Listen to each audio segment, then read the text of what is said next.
Welcome to selection book. आज है 14 नवंबर 2025। 14 नवंबर 2025 से जितने भी इम्पोर्टेंट करेंट अफेयर बनते हैं सारे के सारे हम लोग इस वीडियो में डिस्कस करेंगे। अगर आप इस चैनल पर नए हैं तो चैनल को आप सब्सक्राइब कर लीजिएगा, बेल आइकन को प्रेस कर लीजिएगा। अगर आपको वीडियो अच्छा लगेगा तो आप लाइक ज़रूर करिएगा और वीडियो को शेयर जरूर करिएगा। तो डीआरडीओ ने किस संगठन के साथ 300 मेगावाट क्षमता के सौर ऊर्जा आधारित नवीनकरणीय ऊर्जा परियोजनाओं के लिए एमओयू साइन किया है, मऊ साइन किया है। तो हाल ही में solar energy corporation of India के साथ डीआरडीओ ने ये साइन किया है 300 मेगावाट के सौर ऊर्जा के लिए। इनका उद्देश्य क्या है? ये चाहते हैं कि रक्षा स्थापनाओं में स्वच्छ और टिकाऊ सौर ऊर्जा का उपयोग हो और उसका बढ़ावा दिया जाए। केंद्रीय रेल मंत्री अश्विनी वैष्णव ने हाल ही में किस प्रमुख रेल प्रदर्शन का उद्घाटन किया है? ये 16वां अंतर्राष्ट्रीय रेल उपकरण जो लगाया गया था, जो दिल्ली में लगाया गया था, उसका उद्घाटन किया है। 16वां अंतर्राष्ट्रीय रेल उपकरण, इसमें बहुत ढेर सारे बड़े बड़े उद्योगपति कंपनियां जो रेलवे विभाग से थे, उन्होंने क्या कहते हैं इस आयोजन में भाग लिया था। इसका उद्देश्य था रेलवे के आधुनिकीकरण, तकनीकी और सुरक्षा में नवाचार को प्रदर्शित करना। इनका यही काम था इस उद्देश्य से। मेघालय सरकार ने फुटबॉल और पर्यटन को बढ़ावा देने के लिए किस फुटबॉल क्लब के साथ 3 साल का MOU किया है? तो ये नॉर्थ ईस्ट यूनाइटेड FC के साथ इन्होंने क्या किया है? सिग्नेचर किया है। ये MOU का उद्देश्य मेघालय में फुटबॉल संस्कृति और पर्यटन को बढ़ावा देना। यह पहला युवाओं को खेल के क्षेत्र में अवसर देने और राज्य की पहचान को मजबूत करने के लिए की गई ये पहल है। प्रधानमंत्री नरेंद्र मोदी ने हाल ही में कौन सी योजना लॉन्च की है? PM धन्य धान्य कृषि योजना, मिशन फॉर आत्मनिर्भरता इन प्लेस पल्स के बारे में, यानी कि कह सकते हैं कि दलहन की जो खेती होती है उस पे उसका उत्पादन को जोर देने के लिए, उस पर ज़्यादा से ज़्यादा उत्पाद हो, इसके लिए इन्होंने PM धन धान्य योजना कृषि योजना को इन्होंने उद्घाटन किया है। इस योजना को, यह योजना कृषि क्षेत्र में उत्पादकता और आत्मनिर्भरता को बढ़ावा देने के लिए शुरू किया गया है। डॉक्टर सोनाली घोष ने हाल ही में किस प्रतिष्ठित अंतर्राष्ट्रीय पुरस्कार को जीतकर इतिहास रचा है? तो IUCN कैंटोन मिलर अवार्ड को इन्होंने जीता है और जो कि इन्होंने इतिहास को रच दिया है। डॉक्टर सोनाली घोष ने असम के काजीरंगा नेशनल पार्क की पहली महिला फील्ड डायरेक्टर हैं। उन्हें जैव विविधता संरक्षण और सतत वन प्रबंधन में योगदान के लिए सम्मान मिला है। ठीक है, काजीरंगा नेशनल पार्क कहाँ पे स्थित है? असम में स्थित है। भारतीय सेना किस देश में एक्सरसाइज अष्टहिंद 2025 में भाग लेने गई?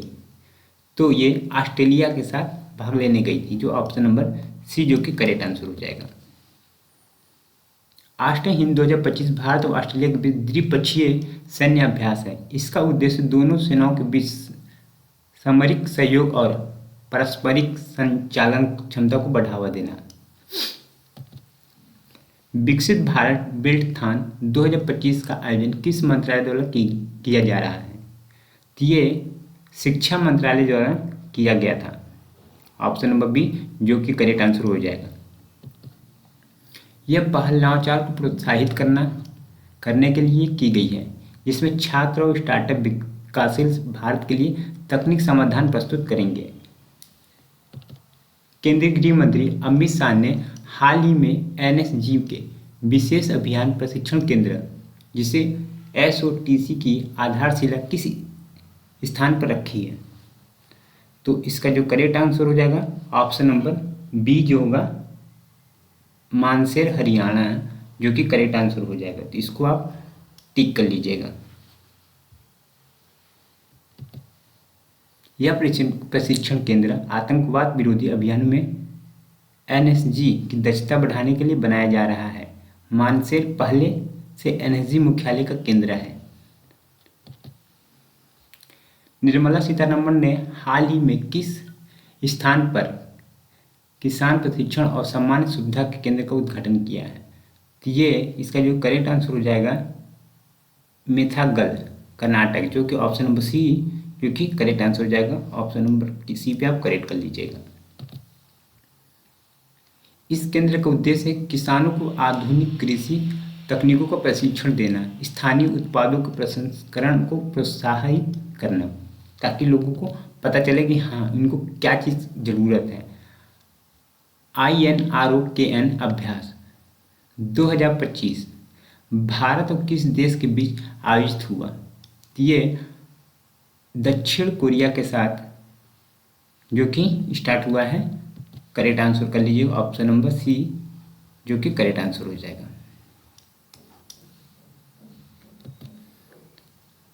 अभ्यास का उद्देश्य समुद्री सुरक्षा, आपदा राहत, सहयोग को बढ़ावा देना। यह अभ्यास हिंद महासागर क्षेत्र में रणनीतिक संबंधों को मजबूत करता है। अब हम बात करते हैं स्टैटिक जीके, जो कि आपके एग्जाम में इसका भी रोल बहुत ही इंपॉर्टेंट रहता है। तो चलिए स्टार्ट करते हैं। 6ठी शताब्दी ईसा पूर्व मगध में किसका विशाल भंडार था? तो आपका लोहे का विशाल भंडार था। ऑप्शन नंबर डी जो कि करेक्ट आंसर हो जाएगा। 6ठी शताब्दी ईसा पूर्व में मगध राज्य में लोहे का विशाल भंडार था।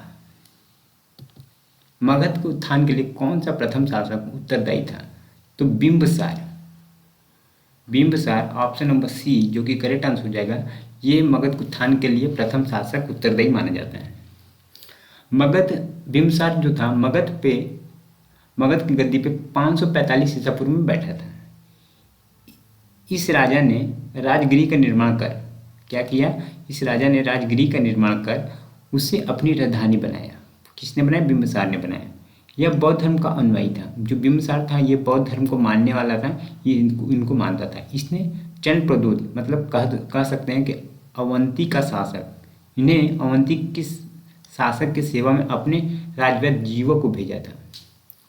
जो अवंती का शासक था वो बहुत बीमार था, तो उनकी सेवा में बिंबिसार ने इनके जो राज का जो वैद्य था जीवक को उनके यहाँ अवंती में भेजा। बिंबिसार की हत्या उसके पुत्र अजातशत्रु द्वारा किया गया था, और अजातशत्रु का भी पुत्र ने ही अजातशत्रु को ही हत्या किया था। मगध के उत्थान के लिए बिंबिसार ही उत्तरदायी था। इसका जो कि आपको डिटेल समझ में आ गया। ठीक है, चलिए। सिकंदर महान का शिक्षक कौन था? तो सिकंदर महान का शिक्षक कौन था? अरस्तु जो था। ऑप्शन नंबर डी जो कि करेक्ट आंसर हो जाएगा। इसको आप करेक्ट कर लीजिएगा। चलिए, सिकंदर महान का शिक्षक अरस्तु था। सिकंदर ने 326 ईसा पूर्व में भारत पर आक्रमण किया था तथा भारत के पश्चिमोत्तर प्रांतों को विजित किया था। ठीक है, चलिए अब बढ़ते हैं नेक्स्ट पॉइंट पे। प्राचीन काल में स्रोत सामग्री लिखने के लिए प्रयुक्त भाषा थी। तो प्रयुक्त भाषा क्या थी? इसका संस्कृत जो था ये प्रयुक्त भाषा था। हेरोडोटस को माना जाता है। तो हेरोडोटस को क्या माना जाता है? ये इतिहास का जनक माना जाता है। ऑप्शन नंबर ए जो कि करेक्ट आंसर हो जाएगा। इसे आप सही कर लीजिएगा। ठीक है, चलिए।